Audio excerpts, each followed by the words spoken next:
This is our forum today, and it's going to cover the basics of domestic violence, from statistics and science to watch for, to how to support individuals and families in your life. Learn more about what questions to ask and the community resources that you can refer individuals to. Jaci Christiansen is the coordinator, is the community engagement coordinator at Safe Haven Shelter and Resource Center in Duluth. In her role, she works with community members and volunteers to support survivors of domestic violence. Safe Haven's mission is providing safety, space to heal, advocacy, and empowerment to women, children, and all survivors of domestic violence. It's such an honor to have you joining us today. Thank you for your amazing work, Jaci, at Safe Haven, and the floor is yours. Beautiful. Let's give a big round of applause to her. Woo! Thank you. Good morning. So as Brett said, my name is Jaci Christiansen, and I'm the Community Engagement Coordinator at Safe Haven. In my role, I do things like this. I also work with our volunteers and our interns. I help with our fundraising, and then my other queen title is I do our goods donations. So when somebody says, I want to donate this, I'm the one that gets to say yes or no, which is a whole barrel of fun. So to get things started off with Safe Haven, you know, our topic is not a light one. We don't tend to have a lot of sunshine and rainbows in what we're talking about. So I always like to give a little bit of a heads up and a warning about that, right? So because, you know, relationship violence is so prevalent in our society, we always want to assume that there are survivors among us. Right? We never know somebody else's full life story, the experiences that maybe they haven't shared, or sometimes the experiences that maybe they haven't personally reflected on and uncovered, right? That this is potentially something that they've experienced in their lifetime. So I always tell people when talking about domestic violence, when talking to others, of being mindful of your reactions, right? But also with that, with a self-care lens as well, of giving yourself grace and taking care of yourself as well. This is not a topic that every person is able to talk about, right? It's not a thing that's easy for every person.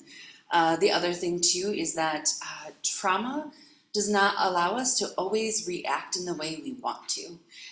So we, on our staff, there's usually a wide range, right? So Karen, who does our fundraising, she is someone who tears are common for her, right? When talking about the work that we do. She's like, that's the reason I'm not in direct service and I'm in fundraising, right? There's other folks that they're like, there's a reason I do behind the scenes because it just makes me so angry, and that's also not good for the mission, right? And then there's other people who are like, you know, at some days you just kind of have to laugh at the state of the world because it is so ridiculous sometimes, right? So that piece of also respecting those around you and their reactions to things as well, because trauma is not linear, right? So Safe Haven, our mission is providing safety, space to heal, advocacy, and empowerment for women, children, and all survivors of domestic violence. I'll cover more in depth of our services towards the end, but really that piece as we go through things, just a reminder that we serve all survivors. So no matter what somebody's gender is, no matter what somebody's background is, there is nothing that quote unquote disqualifies somebody from receiving advocacy and services from us. So what is domestic violence? So we, you know, we talk about domestic violence, domestic abuse, relationship violence, dating violence, elder abuse sometimes even falls into this as well. And we all kind of use this one steady definition, which is a pattern of behaviors used by one partner to maintain power and control over another partner in an intimate relationship. And so really that power and control piece being the core of it. That power and control can look so many different ways, right? It can be physical. Right? I think physical violence is the first thing that we think of, because a lot of times that's what we see, right? If a TV show is going to cover domestic violence, they're probably going to show the physical violence. But we know that that is such a small piece of it, right? That power and control could be emotional abuse, right? That could be name calling, put downs. It could be making somebody feel like they're crazy, right? Gaslighting is a common term that gets used nowadays. I usually oversimplify gaslighting as like the tooth fairy. I don't want to be too loud because I don't know your kiddos here, but you know, that piece of those things that we may like tell kids that this is a real magical being that's doing these things, but it's not, right? But that happens also within relationships too. So we've seen that where abusers have maybe changed the odometer on a vehicle so it matches up with their storyline, not the storyline of the person who's receiving the abuse, right? Changing clocks in the house, right? You came home a lot later than you realized you did because they've adjusted all the clocks in the home. With technology, we've seen it where somebody may take screenshots of an email or a text message and alter what's said, or maybe make up a fake text message thread or a fake email, right? And say like, well, this person sent this to me, and so they're the abuser, not me, right? And so kind of painting that storyline. And oftentimes we see that being used not just in a way to like cause harm to the victim or survivor in that moment, but to cause it so that it's harder to believe them when they reach out for help, right? Of making that person seem like they're quote unquote crazy, right? So that way when they reach out to family or friends or coworkers, it may look the opposite way. So the other example I think of this is I was doing this work in another community and there was a survivor, and it was how her husband took off his shoes at the end of the workday was his signal to her, right? So he never really said anything, but it was what he did. So if he left his shoes out, you know, on the rug in front of the door, that was kind of his signal to her of watch your back, right? Things aren't safe for you. If he put his shoes away, that was his signal that he was in a good mood, right? So it was that piece of, you know, when she initially started talking to friends and saying he hasn't been putting his shoes away lately, I'm really worried for my safety, she just sounded like a crazy nagging wife, right? She couldn't call 911 and say, my husband didn't put his shoes away, I'm fearing for my safety, because, well, there's lots of partners who don't put their shoes away and things are perfectly safe, right? That's a common disagreement in my household, right? Because we're both leaving our shoes out. So that piece of so sometimes it's that piece of making it so that way that victim survivor loses their credibility to an audience to keep them safe, right? We know that this power and control could be financial, right? It could be limiting somebody access to their family income, right? Here's your allowance for the week or your allowance for the month. Receipts and change are needed after you go grocery shopping because I need to make sure that you're only buying what you said you would. The other piece that we've seen this is sometimes it's the person who's receiving the harm is the person who's working, right? Is the person who's the breadwinner of the family, but they maybe don't have access to that income. Or maybe it's we're having to work 80 hours a week to feed their family, take care of their family because their partner refuses to work, right? And so that piece of it.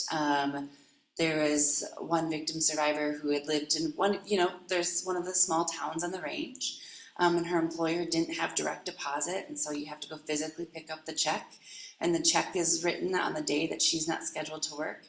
So her loving husband would always go pick up her paycheck for her. All of her coworkers thought it was a kind, lovely gesture, because that way she didn't have to come to work on her day off. And he deposited into a bank account for her that her name was on, but she didn't know existed. Right? So she had no access to the funds she was earning, right? Another woman, similar thing, she had a really well-paying job, but her husband had opened up so many lines of credit in her name, and she had so much debt in her name that her credit score was so low that she really struggled with housing because she earned too much to qualify for low-income housing, but her credit score was tanked to qualify for the housing she could afford. Right? And so she was constantly in that battle, and she knew that she needed to secure housing in order to take him to court, because that would be the only way she'd be physically safe, because there's also a pretty strong amount of physical abuse as well, right? So all those pieces play into, and then there's just the general of just power and privilege that come in relationships as well. So with heterosexual couples, we see this especially with male abusers of really relying on those traditional gender roles, right? Of I'm the man of the castle. This is what I say. This is how I do things. people across all religions using religious text as a tool of power and control, right? Going for the one and molding it to fit their own personal narrative, right? So we've had a few survivors that we've worked with that one of the things that's kept them in that relationship is a fear of hell, right? A fear of their soul, right? The safety of their soul or their children's soul, because that's what their abuser has told them, right? For LGBT couples, it could be if one partner's not out, right, of threatening to out them or putting them in an unsafe situation. So I used to do this work in Fargo-Moorhead, so on the North Dakota side of things, which just isn't as progressive as Minnesota, right? That's a pretty obvious statement. And so, you know, we would work with LGBT survivors who would really struggle because that piece of their housing could be at risk if their partner outed them to a landlord, right, in a wrong way, or their employment could be at risk, right? So those types of things. We see this with mixed race couples of using racism as a tool. If somebody's immigration status is in question, right, of threatening to get somebody deported, even though there are protections, right? But if their internet access and their information access is from that one person, they may not have that full length of control. If English isn't their first language and they're relying on their partner as a translator, or disability as well, right? That piece of, you know, my partner may also be my caregiver. And right now they're a free caregiver, right? And so if I leave this relationship, will I have anybody to take care of me, right? So the other key piece about this definition of the pattern of behaviors is this is not the legal definition, right? Domestic violence, what that law includes is a state-by-state definition, right? And what we know about laws and criminal justice is it's all about how each individual in that system interprets that law and chooses to apply it, right? And so for a lot of victims and survivors who are experiencing that like emotional and psychological abuse, sometimes really struggle to get assistance from the criminal justice system because it is such a hard thing to prove in a court of law, right? How do you have evidence of that? There's also some forms of that physical abuse that over the years has ebbed and flowed of what is and isn't in the law. So in the state of Minnesota, it technically up until early 2019, it technically wasn't against the law to sexually assault someone you were married to, right? And we're a state with more progressive laws, right? And that still was kind of a really late comer into that piece. So, so this is the definition that we use on our end of things. So even if somebody maybe isn't meeting the statute to get assistance through the criminal justice system, they can still get advocacy and assistance through us, right? They can still get that emotional support. They can still get some safety planning. We can still figure out how can we help you be safe if the criminal justice system isn't able to help you. So kind of the statistics of who is this all applying to. So nationally, it's 1 in 4 women, 1 in 7 men, and then 1 in 2 trans and non-binary folks.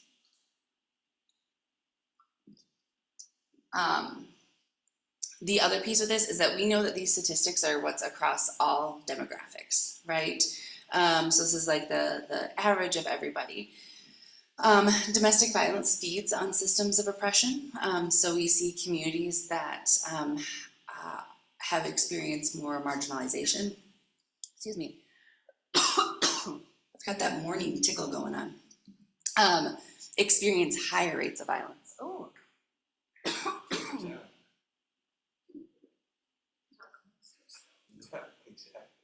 You know what I'm talking about? That like one little dry spot. Yep. And so we know that communities of color experience higher rates of violence. Communities that experience higher rates of poverty experience higher rates of violence. And those are kind of like usually the 2 big things that we see. So one thing that I point out is like when we look at violence as a whole, not just domestic violence, Native and Indigenous women experience the highest rates.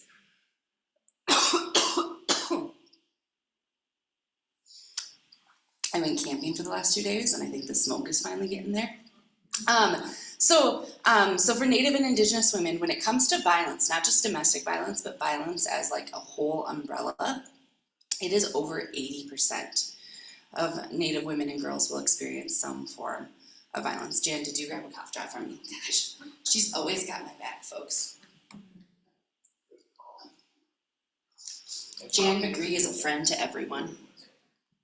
And so that piece of, we even see that with the populations that we serve, right? So the individuals that we're serving does not line up with, you know, the true like racial divides that we see in Duluth, right? We serve a much higher rate of women of color than what percentage-wise exists in Duluth, right?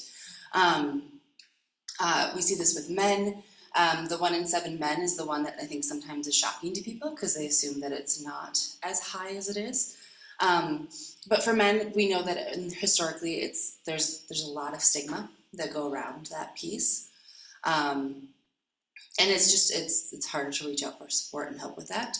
And for the longest time, there weren't resources available to men who are experiencing violence in their relationships.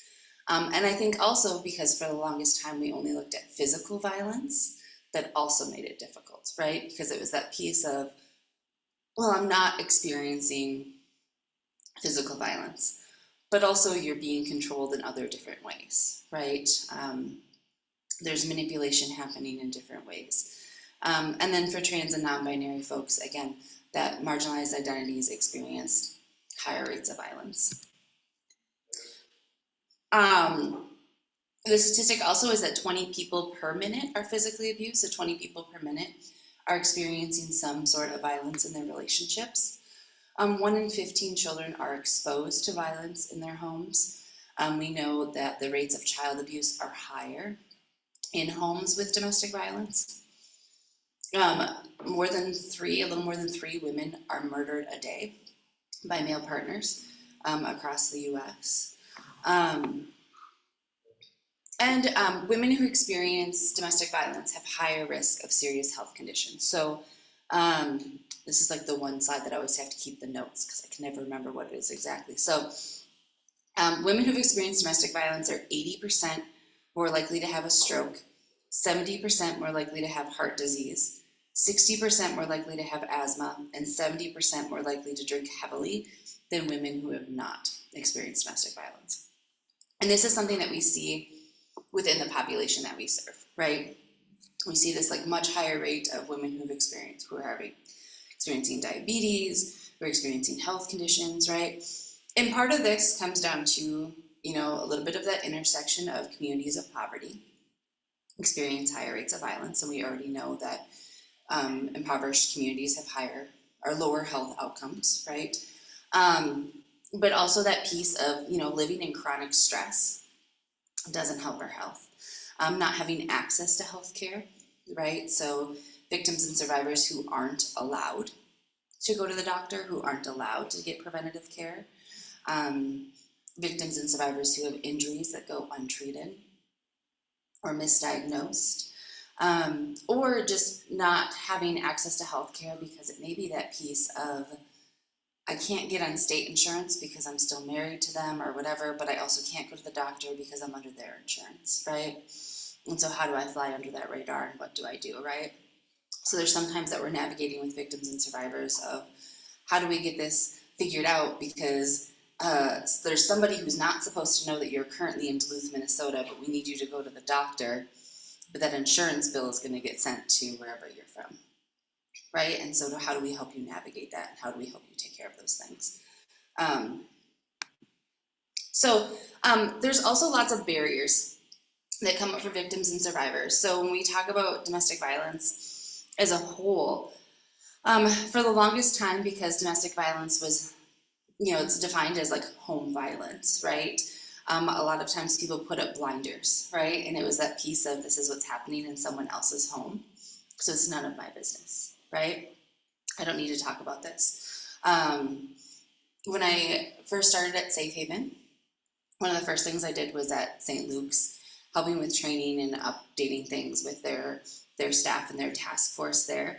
You know, and there was some of that old guard that was like, well, it's none of my business to ask. That's a really personal question, right? And even in that too, you know, there are some folks that I've talked to who have shared about, you know, their childhood experiences and were like, you know, our entire neighborhood knew this was happening in our house, but nobody said anything, because it wasn't their business, right? And so with that, one of those barriers that still exists a lot for folks is shame, right? That piece of, I don't want to admit that I've experienced this, right? Or I feel like I'm going to be judged because maybe I did something wrong, right? We know that domestic violence can also be a cycle within families, right? We see that within our system, that we have, you know, some families where it's grandmother, mother, and granddaughter, right, have all received safe haven services over the last 40 years, right? We also see the opposite side where grandfather, father, and grandson are all listed abusers in our system, right? So we know that that's a thing that can sometimes happen. And so sometimes that shame also is part of that normalized violence, right? So that piece of, this has been a part of my life, and so I don't know any different. For some folks, it's the like, well, it's not as bad as my parents' relationship was, right? Or my other parents' relationship with their other partners, right? For some victims, survivors, it's not as bad as my first husband was, so I haven't come back for services, right? That first person who I received services was really physically abusive. This person's never hit me. Never mind that I don't have access to any of our money. Never mind that, if I do something to make them angry, they take the kids for a week and don't tell me where they're going, right? So really those things of violence may be normalized for somebody. And so that makes it harder to leave. The other thing too is we just have a lot of violent imagery in our society as a whole, right? And how relationships are often romanticized in TVs and movies and songs aren't always healthy either, right? And so that piece of, for some folks, they really just don't know what it looks like when something's healthy, right? I once got into like an argument doing a training with some high schoolers because they couldn't believe me that the Beauty and the Beast was not a healthy relationship, right? And I was like, he literally locked her in a dungeon until she fell in love with him. Like, that is not healthy, right? That is not, she literally traded her life for her father's, right? Like, that is not a healthy relationship, right? They're like, but the rose, and like, it doesn't matter, right? There's been lots of different things that we usually pull up pop culture media things and they want to fight me on it. And I'm like, no, it is just not healthy, right? I think the other thing too is that people assume that if love exists, it has to be healthy. And so I always say, like, it is possible to love somebody and it's not a healthy relationship, right? Financial reasons, that's a huge barrier for people staying in relationships, right? We have a housing crisis. And so for some folks, it's that piece of, I can stay in this relationship that I know is unhealthy, but I have a roof over my head. I have clean running water, right? I have access to facilities. And I need to stay in this relationship as I'm squirreling away money so I can afford housing on my own, right? I have kids. And so it's that piece of, if I leave, I either have to leave my kids with this person, right? Or if I leave, we're now living out of our van, right? And that puts me at risk of what's CPS going to do with me, right? What's their other situations going to be, right? The other piece too is that sometimes for kids, childcare is another big thing. So we've actually seen childcare be a reason why people stay in abusive relationships. And so that piece of, I have a job that works overnights and my kids are too little to be home alone. And so they can be with this person while they're sleeping and it'll be great. They may be good to my kids. Maybe they're not great to my kids, but they're good to my kids. Right? And so if they get arrested, I don't have childcare, or I have to then pay somebody, and what am I supposed to do, right? It kind of puts me back in that circle. So these are just some of many of the barriers that survivors go through, right? And the biggest one being safety, right? For victims and survivors, every single decision that they make is based on their safety, and literally every single decision they make, right? Whether I am choosing to salt the chicken when I make it for dinner tonight, I'm thinking about how many shakes of salt is going to be too little that they're going to get too angry, or too much that they're going to get angry, right? I want a pack of gum, but if I buy a pack of gum will it put the grocery bill over the amount that I'm allotted to do, right? If I wear the blue shoes, is that going to turn them on too much and I'm putting myself at risk there, right? If I wear this top, is it going to show too much cleavage that they're going to accuse me of flirting with everybody that we're around? Literally every single decision is made around what's going to keep me the safest, right? And so safety is really one of the big things that also keeps people in those relationships, because we know the most dangerous thing a survivor can do is leave, right? Because leaving is taking away the power and control from that person who's causing them harm, right? And so it's kind of that person who's causing them harm then is trying to do anything and everything they can to get that power and control back. The other piece too is that we know that leaving is a process, not an event, right? Leaving these relationships isn't something that happens like that, right? There's usually a process that comes to it.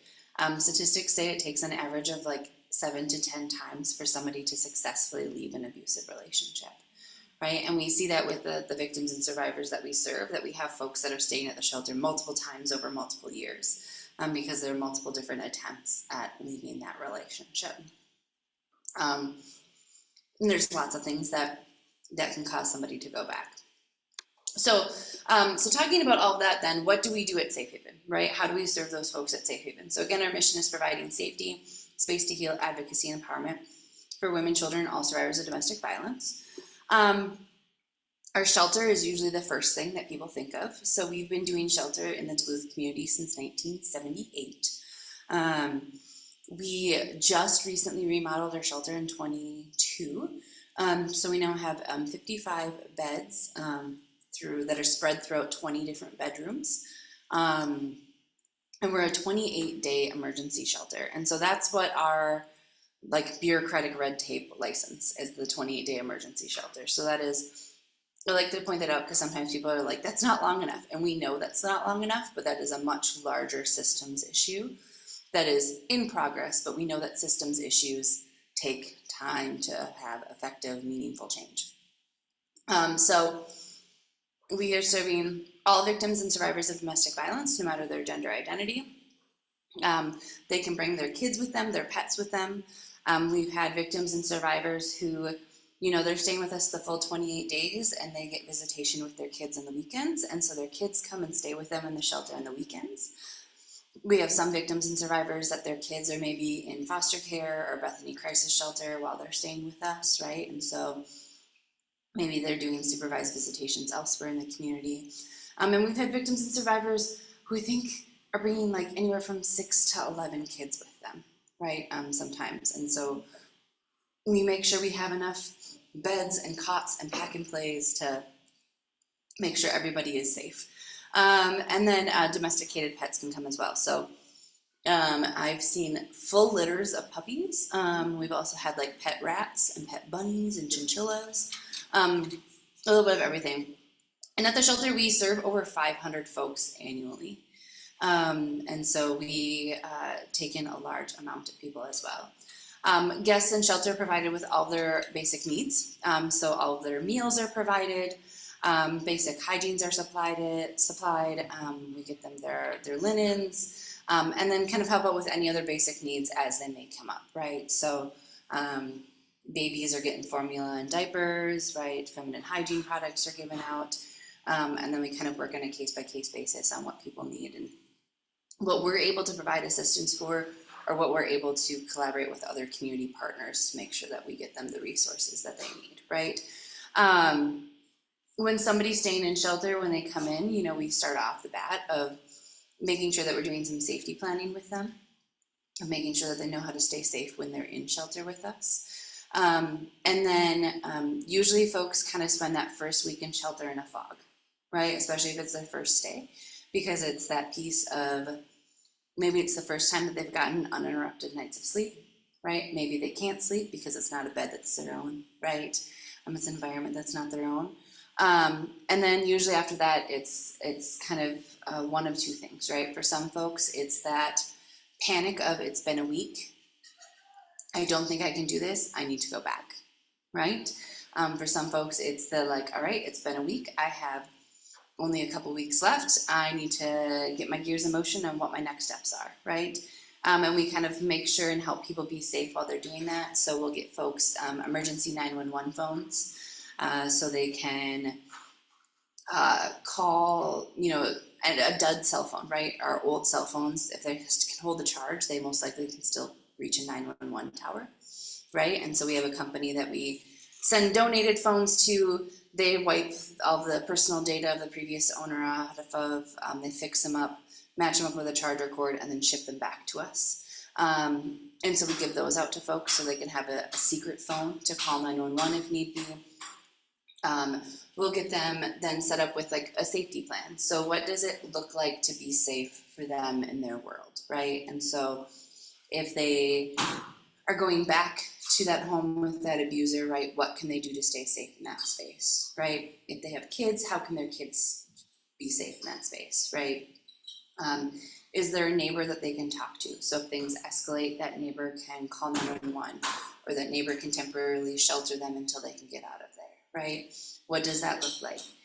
Is it that going back to that space isn't safe, but who is a family or a friend that they could go to that they know their abuser wouldn't manipulate to get that information, right? Because we've also seen it where, victims and survivors have been like, I'm gonna go stay with my cousin. And then the cousin messages the husband and says, they're here, right? Your family's here, come get them, right? So kind of figuring out what that process best looks like. And then it's getting them connected with community resources. So it's getting them connected with arms workers, it's getting them connected with our different housing service providers in the community. It's helping them, for some folks, maybe it's employment is a big thing. For some folks, it may be that their sobriety is first step that they need to take care of. And so maybe it's getting them into a treatment facility, right? So we have some folks who may stay with us at shelter, and then once a treatment bed becomes open, they go to treatment for 90 days, and then maybe they come back to Safe Haven, and then maybe by then their name is up on a housing list, right? So kind of helping them figure out what that best process is.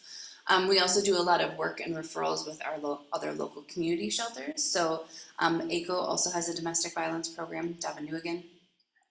So they have, I think they just remodeled as well, so they have a 24-bed shelter.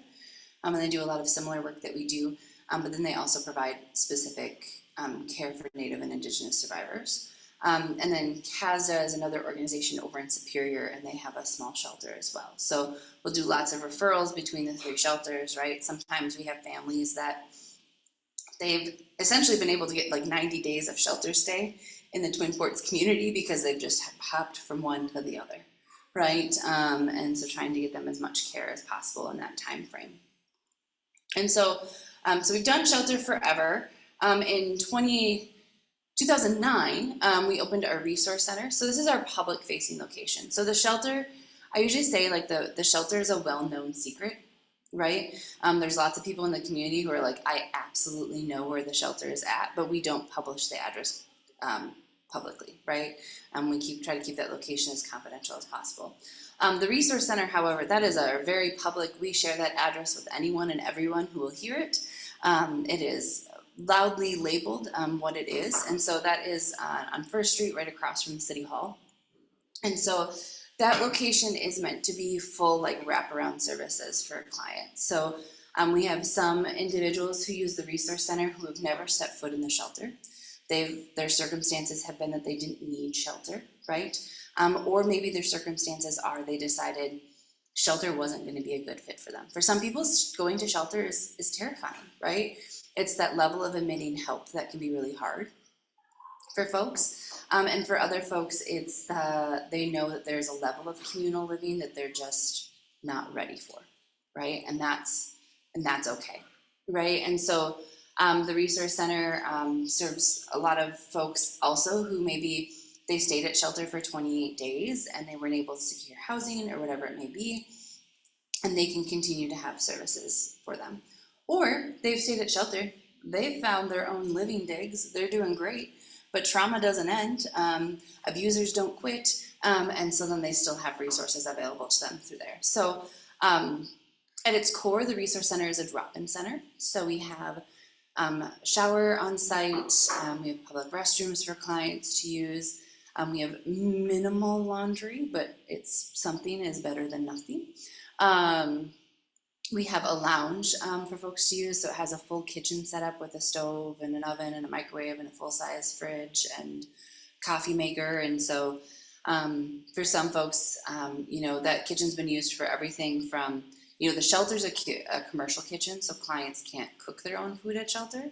But sometimes folks will be like, I got my first EBT card and I am going to go get myself some food and I'm going to cook it for myself, right? And so we had a group of guests one month that they would get on the first bus that they could, go to Super One, combine their benefits to buy groceries, go to the resource center, cook all day long until the resource center closed, hop on the bus, went back to shelter, would eat dinner at shelter, right? And so for some folks it's that. For some folks it's the type of food that they want to cook in their home. They're not able to because their abuser's not letting them. So they come on site to cook. But most often what that kitchen's used for is we have a lot of folks who are unhoused, who are part of our homeless community. And so, we have some folks that'll come in and they'll be like, this is what I found at Union Gospel Mission. This is what I found at Chum. This is what I found at Damiano. I'm going to come here and cook it, right? And so they've kind of done their food shelf hopping for the day. And then they come to the resource center and cook things. For some folks, it's they come to the resource center so they can have the hot meal. For some folks, it's they cook it and they package it up and they take it with them at the end of the day, right? Whatever that may be. There's 2 computers for folks to use. So for folks who don't have access to that technology, there's a landline phone for folks to use. And then there's also just like a TV and comfy chairs to sit on. So sometimes it's just that piece of they pop in one of the DVDs that we have or grab a book off the bookshelf and do their thing. Also at the resource center is where our self-sufficiency support is at. So those are our advocates who are helping clients with their own like self-identified goals and needs. And so that can be anything from housing to employment to childcare. It's where our legal advocacy is at. So our legal advocates, they're not attorneys or lawyers. They're just folks that are really well versed in that system. And so they're helping people out with orders for protection, harassment, restraining orders. So helping people with those criminal justice protections. The other thing too is that those pieces of protections, when you look at them, really are just a piece of paper, right? But it's a really powerful tool if you know how to use it, right? So any one of us could go to the county clerk's office and attempt to file that paperwork ourselves. But it's really traumatizing, right? Because the criminal justice system doesn't operate in a trauma-informed lens because it doesn't work that way, right? And so having somebody do that with you, but then also having somebody coach you through how to use it as a tool for your protection. And then it's where our youth advocates are based out of. So our youth advocates work with the youth of the families that we're already working with. I think right now they've in the last calendar year, they've worked with over 400 youth. It's some ridiculously high number. And so they do everything from one-on-one mentorship with kiddos to doing structured playtime at the shelter to doing leading a youth support group when our adults are in support group to this summer they'll do a summer day camp. So they have just 6 different weeks where each week it's 10 kids that go through and get to do normal summer day camp activities, but it's free for the families. And for those families, it's adults that they know have gone through background checks and things like that. They can feel a little bit extra safe and a little bit more confidential with. And that location also has lots of different partnerships. We have Justice North, formerly Legal Aid. They have an attorney who comes on site a couple times a month that works with our clients. So it's really great. So instead of our clients waiting on those wait lists or having to go to those offices, they can schedule the appointments through our main office. And then those appointments are done at the resource center. So it's at a location that they know is secure, that they're familiar with. The Salvation Army comes on site and does SPDAT, so housing paperwork with folks. So again, they're not having to go someplace else, they can go there. We have a partnership with Two Rivers Counseling. And so Safe Haven clients can get 8 free counseling sessions through Two Rivers. And so they actually have counselors that again come on site and we can schedule that all through our site internally.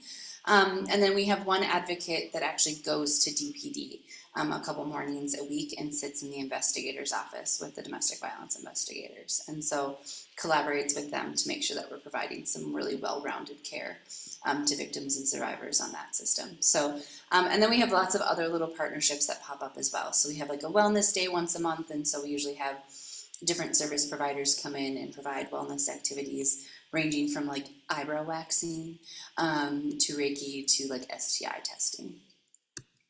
So how to support victims and survivors. So the one thing I always tell people is listen, believe, support, and refer, right? Listen to people, believe people, support them, and then refer them to resources. Safety planning with people, talking through how they can stay safe in their everyday. If you're somebody who's really involved politically, of talking with legislators. A lot of programs like ours, our funding is tied in with state and federal grants that are determined by those offices. Volunteer and board membership, right? So we're always looking for volunteers and board members. And then obviously financial contributions as well. So I really like this poem, so I like to include it in here. So I believe you. You did nothing wrong. This was not your fault. 3 sentences that can turn a victim into survivor, and 3 sentences that were not used nearly enough. So a lot of times when people say, I don't know what to say to somebody after they tell me they've experienced this, and these are 3 very powerful things, right? I believe you, you did nothing wrong, and this was not your fault, right? Because really that is probably like the most powerful thing for that person to hear in that moment. So that being said, we have some time for questions.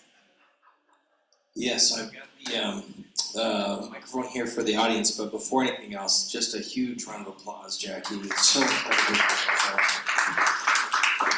What a service you are providing our community, and because we are a Woven Basket Sunday, we're going to try something new, and this is also only relevant if you aren't planning on already giving online or part of the service, but we thought, hey, as a forum community, it'd be great to also pass this around here in case somebody is going to be part of the service, so feel no obligation right now, but pass the Woven Basket around since we are here also to not only learn, but to support Safe Haven as well. So with that, feel free, we'll open it up for Q&A. I'll monitor our online attendees' questions, and I think I saw your hand here first, Will, so I'll pass you the mic. Well, I was just wondering, with the higher incidences of divorce and probably then more access to it, has that helped reduce the amount of domestic violence or had any effect on it?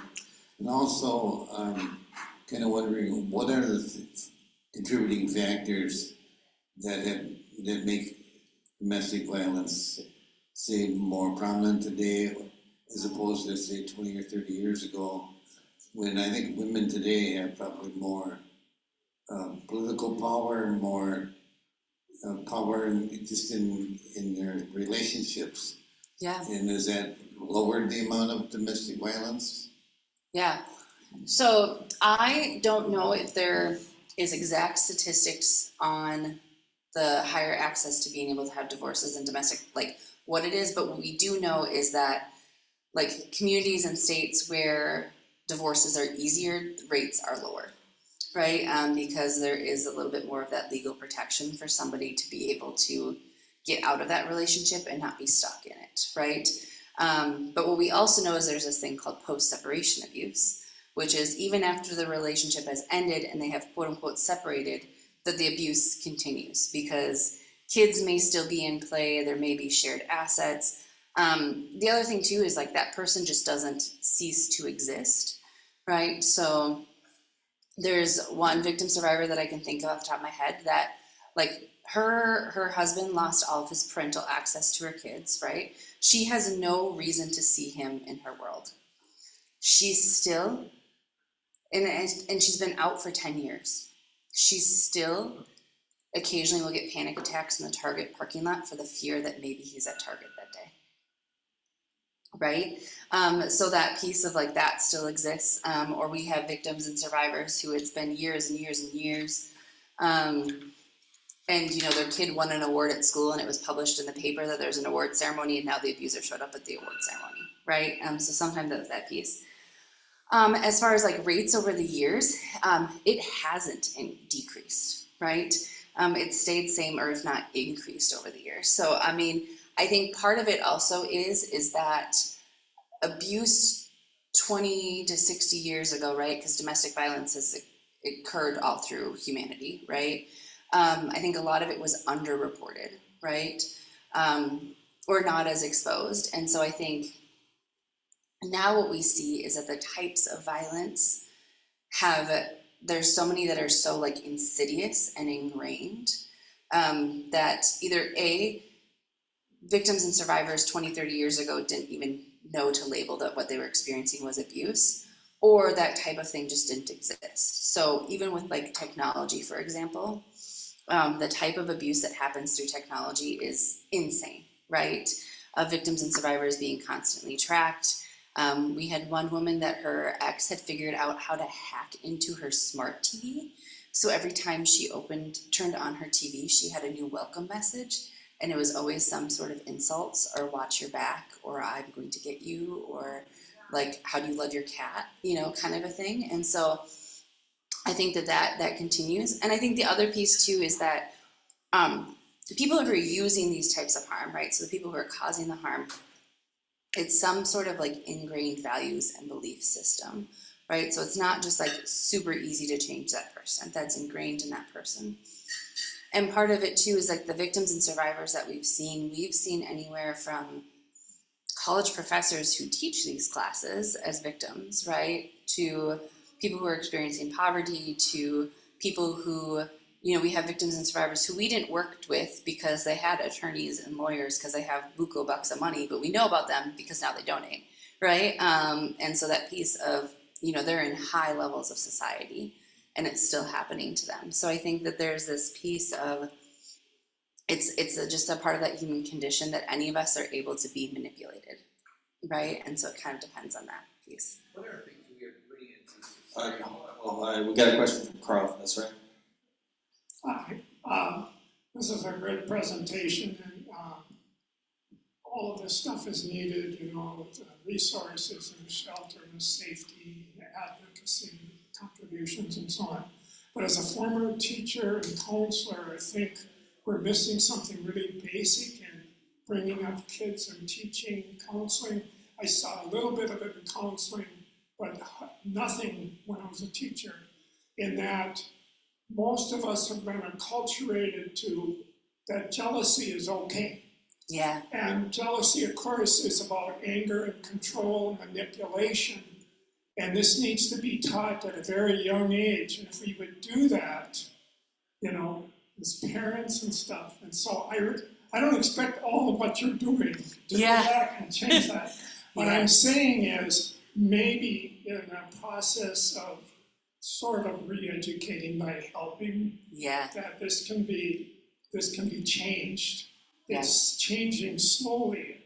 That's what's really great about what our youth advocates are doing. It was horrible in our day, and I think all of us can attest to watching kids in hallways, with, you know, and the games played, and the girls were taught that you wanted a boyfriend that was jealous, and that meant that you cared more or something. It's stupid, you know. And it still happens. I was in a relationship after divorce, and the woman kept trying to make me jealous and was angry at me for not being jealous. You know, this is stupid. And of course, the relationship didn't last. But Yeah, I think it's that piece. That's what's really great about what our youth advocates are doing, because they're working with the kids who have been in these homes and exposed to things, and then helping them kind of relearn things a little bit. That's huge. Well, I'm so glad that Safe Haven is still here. I was one of the original founders. Yeah. I worked there 23 years. So, and we did a lot to, when the children were in the shelter, the child advocates spend a lot of time, a lot of effort talking to the children and helping them, because they are traumatized as much, if not more. Absolutely. And then often, sometimes the young children seeing this don't want to identify with the victim, and so often they may be raised to become abusers too. So the work is so important. Thank you so much for doing it. Yeah, thank you. Thank you for starting it. I think we have time for one more question. Yes, go for it. I work with reproductive health and services. I'm just curious, you said that services come in for STI testing and things like that. I know with domestic violence, abuse and coercion and tampering with birth control are big if the victim goes back to the abuser, because that's a way of controlling if you can get them pregnant. Do they offer services where you can do IUD insertion or other firms that are more? Yeah, we're usually working with folks of kind of seeing what they want, and then we do a lot of referrals out to either Planned Parenthood or WeHealth, because there are community experts in that. And the other piece too is we try to do a lot of referrals out to community organizations because they're only with us for such short amount of time, and so that piece of like, well, when you're no longer with us, you can still go here or here. So yeah, we do a lot of referrals out to both those clinics. Well, again, just a huge round of applause, Jaci, for all of the mission of Safe Haven and the work that you're doing in this community. I'm sure Jaci will be available. If people do have any follow-up for the next couple of minutes, we'll transition to our service and an announcement that we have the plant sale after the service today, so check that out on your way out. And also, we have one last forum for the season. Next week, we'll have the Freiburgers share their trip to French Polynesia. And then after that, we wish everyone a wonderful summer, and we'll be back after Labor Day. Thank you all so much for being here.